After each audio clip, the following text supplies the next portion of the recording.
of a type of muscular dystrophy.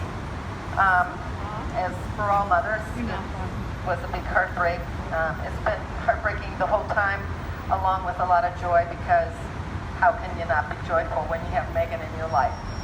I have another daughter, Lauren, who lives in Baltimore, and she has the same disease. She's not affected nearly as severely. She's still walking. She's starting to fall, though, when she is not expecting it. It's a horrific disease, and but families, like most of you know, just deal with what they have to deal with.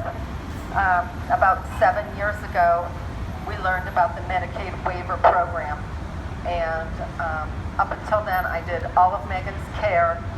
That's very extensive. She can't turn herself over in bed. For 39 years, I have gotten up at night and turned her when she calls me. It's a huge job, and bigger than you can really describe. And about 7 or 8 years ago, we learned of the Medicaid waiver program, and we get help in the morning. An attendant comes and does all of Megan's care, so at least I'm only doing the nighttime and the afternoon stuff. And it's an unbelievable, it's the biggest care, the biggest chunk. She needs a shower and all that, and it's the biggest job in the morning. So it's made our lives just a world of difference to have this help in the morning. And we really don't know what we'll do without it. I have issues with my shoulder because of lifting and her for 39 years, and if I have to do all of her care, it will blow it right out. So then what do? We really feel like Megan will be on a slow decline. I mean, her disease is progressive, but she's upbeat. If you know her, you know she's an upbeat person. She works at the Cincinnati Museum Center. She's very sociable. She has a life. If they take away the help,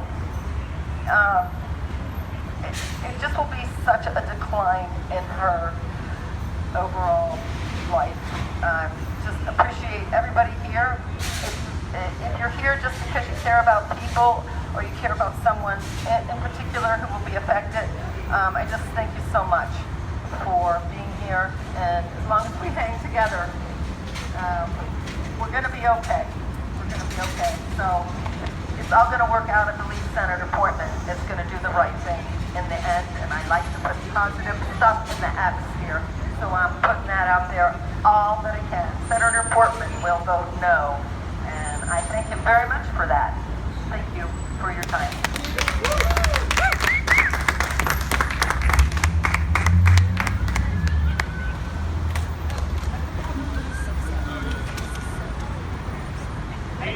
I couldn't resist. The police department is leaving. Fair enough? However, I'm just letting you know, adult to adult, the sidewalk is not free to just block, okay? Stay here, you stay there. People have to dodge you, and I do come back. Okay? Fair enough? Enjoy your evening. Thank you so much. Thank you.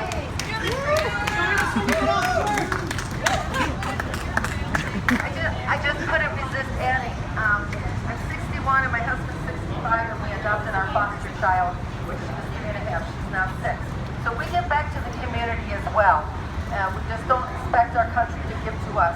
We've been giving back. Absolutely.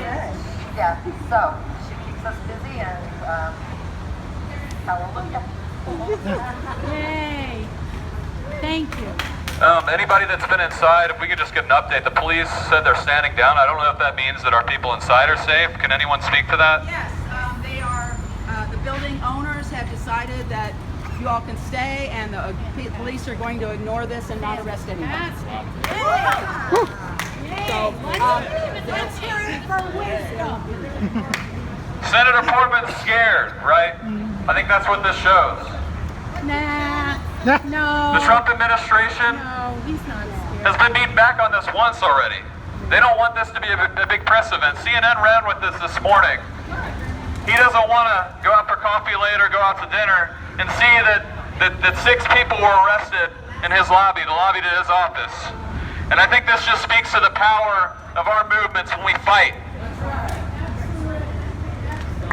I think that speaks to what we can actually achieve when we point a way forward for a Medicare for All system that doesn't leave anybody behind. A system that could liquidate the insurance lobby and turn the tide in the favor of working people. That could push off the profit motive that defines whether or not people get care, whether or not people survive, and whether or not they can live their lives in comfort. Basic things. People that work in clerical services for a lifetime and develop carpal tunnel in their hands. And they have to worry when they retire if they're going to get decent health care coverage or not. The senator doesn't have to worry about that. The senator and the rest of our congressmen get top flight care. Yeah, of course. Top flight care, and working people, women, people of color, trans people have to worry about whether or not they can make that follow-up appointment at Planned Parenthood in a couple weeks. Have to worry if when their employer cuts the cord, if they're going to have access to health care. And that's absolutely unacceptable.